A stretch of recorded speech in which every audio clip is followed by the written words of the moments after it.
Os agentes políticos, eles são titulares de cargos que compõem a estrutura constitucional e política do Estado. O vínculo dos agentes políticos com o Estado é de natureza política e não técnica ou profissional. Alguns exemplos de agentes políticos são o chefe dos poderes executivos de todas as esferas do governo e seus auxiliares, e também os senadores, deputados e vereadores. E também pode ser considerado como exemplos de agentes políticos os membros da magistratura e do Ministério Público. Tratando agora dos servidores públicos ocupantes de cargos públicos efetivos, eles são uma espécie de agente público que são investidos em cargo através da nomeação, após passarem por um processo de provas ou de provas de títulos por exigência constitucional. Uma grande característica desses servidores é a estabilidade, que é adquirida após 3 anos de efetivo exercício, desde que cumpridos alguns requisitos em lei, como produtividade, assiduidade, disciplina, responsabilidade e capacidade de iniciativa. A estabilidade após os 3 anos, ela é adquirida e impede que o servidor público perca o seu cargo, se não por sentença judicial transitada e julgado, por processo administrativo, que garanta o contraditório em ampla defesa, por contenção de gastos e avaliação periódica de desempenho. Os empregados públicos são aqueles que também são selecionados mediante concurso público, para que se exerça o princípio da impessoabilidade.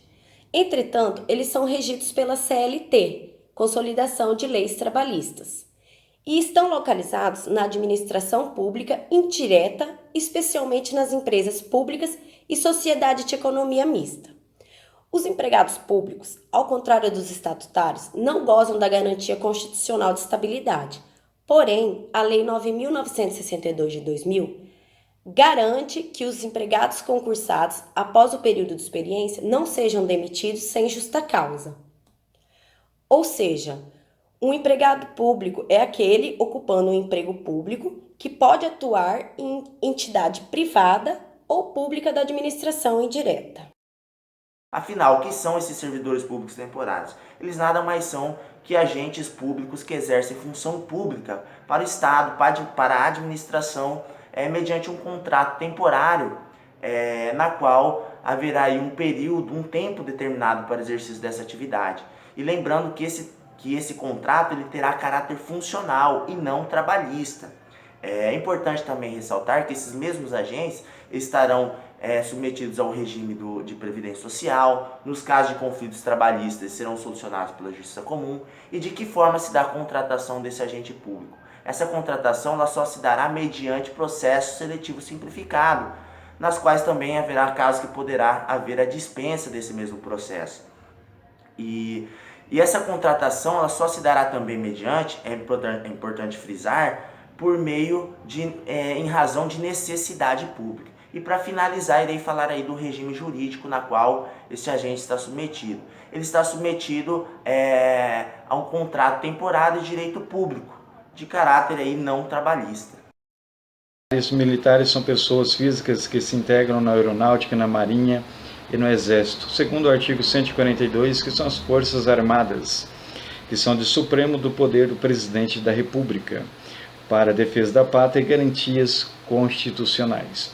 Pois então, também no seu artigo 37, inciso 11, fala sobre os subsídios. No artigo 7º fala sobre a licença paternidade, licença maternidade, que é de 120 dias, sobre a pré-educação dos seus filhos até 5 anos de idade, e também sobre o 13º, que é de acordo com o seu salário atual, que ele recebe, sobre o seu salário vigente, e também de acordo com a sua aposentadoria. Eu quero falar a respeito dos particulares em colaboração com o serviço público. Esses particulares exercem atividade transitória e em regra gratuita. Podem ser considerados aí particulares em colaboração com o serviço público, os mesários, os jurados e em caso de emergência, aquelas pessoas que passam a exercer funções que seriam de exclusividade do Estado e também são considerados particular em colaboração com o serviço público, donos de instituição de ensino reconhecida pelo MEC. Essas pessoas, embora não estejam ligadas diretamente com o serviço público, são consideradas agentes públicos no dia em que estiverem aí exercendo a função para a qual foram designados.